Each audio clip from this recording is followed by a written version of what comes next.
Hello बच्चों, चलिए हमारा प्रश्न देखते हैं। हमारा प्रश्न है आतर्व चक्र क्या है, इसे कौन से हार्मोन नियंत्रित करते हैं। इस प्रश्न की अगर हम बात करें तो सबसे पहले हम यहाँ पर देखते हैं इस प्रश्न की मुख्य अवधारणा को।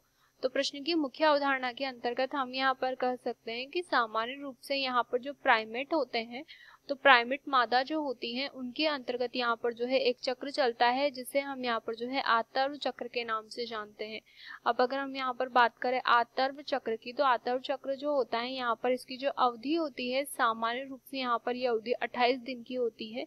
और इस 28 दिन की अवधि के अंतर्गत हम यहाँ पर कह सकते हैं कि 5 से 7 दिन यहाँ पर जो है रक्त का स्त्राव संपन्न होता है। यह आतर्व चक्र के अंतर्गत आता है। अगर हम बात करें आतर्व चक्र की, तो इसके अंतर्गत जो है विभिन्न प्रकार की प्रवस्थाएं होती हैं, जिसके अंतर्गत अगर हम प्रथम प्रवस्था की यहाँ पर बात करें तो उसे हम यहाँ पर जो है रक्त प्रवाह अवस्था यहाँ पर कहते हैं, तो रक्तस्राव अवस्था इसके अंतर्गत आती है। इसके पश्चात अगर हम यहाँ पर दूसरी अवस्था की बात करें तो दूसरी अवस्था के अंतर्गत पुटिकीय अवस्था यहाँ पर आती है। तो ये दूसरी अवस्था यहाँ पर होती है पुटिकीय अवस्था। अगर हम तीसरी अवस्था की यहाँ पर बात करें तो वो यहाँ पर जो है निषेचन अवस्था यहाँ पर आती है। इसके अंतर्गत यहाँ पर हम कह सकते हैं कि तीसरी जो अवस्था होती है वो यहाँ पर निषेचन अवस्था होती है। और अगर चौथी और अंतिम अवस्था की हम यहाँ पर बात करें तो इसके अंतर्गत स्त्रावी अवस्था यहाँ पर आती है। अगर हम इन अवस्थाओं की बात करें तो इसके अंतर्गत हम सबसे पहले बात करते हैं यहाँ पर रक्त प्रवाह अवस्था। इसके अंतर्गत हम यहाँ पर कह सकते हैं कि सामान्य रूप से यहाँ पर पहले से 5वें या 7वें दिन तक यहाँ पर जो है रक्त प्रवाह संपन्न होता है। ये जो रक्त प्रवाह यहाँ पर संपन्न होता है, इसका जो मुख्य रूप से यहाँ पर कारण होता है वो हम यहाँ पर कह सकते हैं कि यहाँ पर इस रक्त प्रवाह के अंतर्गत यहाँ पर जो अंतःभित्ति होती है वो टूटकर यहाँ पर बाहर निकलती है। अंतःभित्ति के साथ में हम यहाँ पर कह सकते हैं कि कुछ मात्रा में यहाँ पर जो श्लेष्मा होती है वो भी निकलता है, और साथ में यहाँ पर जो द्वितीयक पुटक होता है वो भी यहाँ पर जो है बाहर आ जाता है। तो यहाँ पर द्वितीयक पुटक, अंतःभित्ति तथा श्लेष्मा का यहाँ पर रक्त के साथ में जो है स्त्राव संपन्न हो जाता है। इसके अंतर्गत हम यहाँ पर कह सकते हैं कि 40 से 80 ml यहाँ पर जो है रक्त का स्त्राव संपन्न हो जाता है। इसके पश्चात अगर पुटिकीय अवस्था की हम यहाँ पर बात करें तो पुटिकीय अवस्था के अंतर्गत हम यहाँ पर कह सकते हैं कि इसकी जो अवधि होती है वो 7वें से 10वें दिन तक यहाँ पर इसकी अवधि होती है। इसके अंतर्गत यहाँ पर जो है विभिन्न प्रकार के हार्मोन कार्य करते हैं।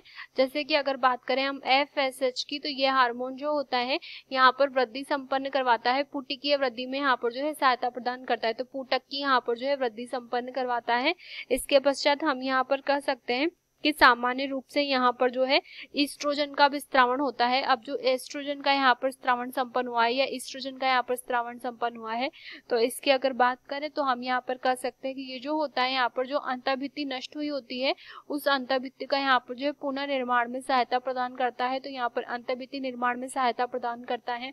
इसके अतिरिक्त हम यहाँ पर कह सकते हैं कि यहाँ पर जो रक्त की हानि होती है, तो यहाँ पर रक्त की हानि की वजह से रक्त वाहिनी की भी हानि होती है, तो रक्त वाहिका की मरम्मत में भी यहाँ पर जो है सहायता प्रदान करता है। इसके पश्चात हम यहाँ पर कह सकते हैं कि जब यहाँ पर 14वां दिन आता है तो 14वें दिन के अंतर्गत हम यहाँ पर कह सकते हैं कि सामान्य रूप से यहाँ पर जो FSH की मात्रा होती है उसमें भी वृद्धि होती है और LH की जो मात्रा होती है उसमें भी वृद्धि होती है, और जिसकी वजह से LH का यहाँ पर जो है प्रभाव बढ़ने की वजह से हम यहाँ पर कह सकते हैं कि एक अवस्था आती है जिससे हम यहाँ पर जो है अंडोत्सर्ग के नाम से जानते हैं। और जब अंडोत्सर्ग यहाँ पर संपन्न होता है तो निषेचन की अवस्था के लिए अंडाणु मुक्त होता है। अंडाणु मुक्त होने के पश्चात 1 से 2 दिन की अवस्था में यहाँ पर जो है निषेचन अवस्था बनी रहती है।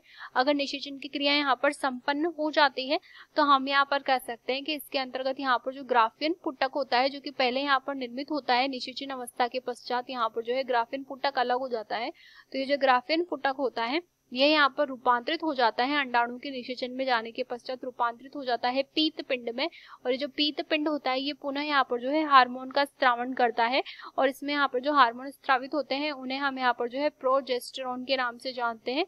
वह इसके अतिरिक्त हम यहाँ पर कह सकते हैं कि कुछ मात्रा में ये जो होता है यहाँ पर एस्ट्रोजन का भी स्त्रावण संपन्न करता है। तो प्रोजेस्टेरोन व एस्ट्रोजन का यहाँ पर स्त्रावण संपन्न करता है, और इसकी वजह से हम यहाँ पर कह सकते हैं कि अगर निषेचन की क्रिया संपन्न नहीं होती तो यहाँ पर जो गर्भाशय की प्रकृति होती है वो पुनः यहाँ पर जो है स्त्रावी हो जाती है और रक्त का यहाँ पर जो स्त्रावण संपन्न हो जाता है।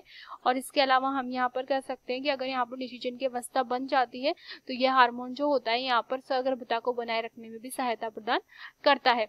तो इस प्रकार से हम यहाँ पर जो है आतर्व चक्र को देख सकते हैं। आशा करते हैं आपको ये प्रश्न समझ आया होगा। धन्यवाद।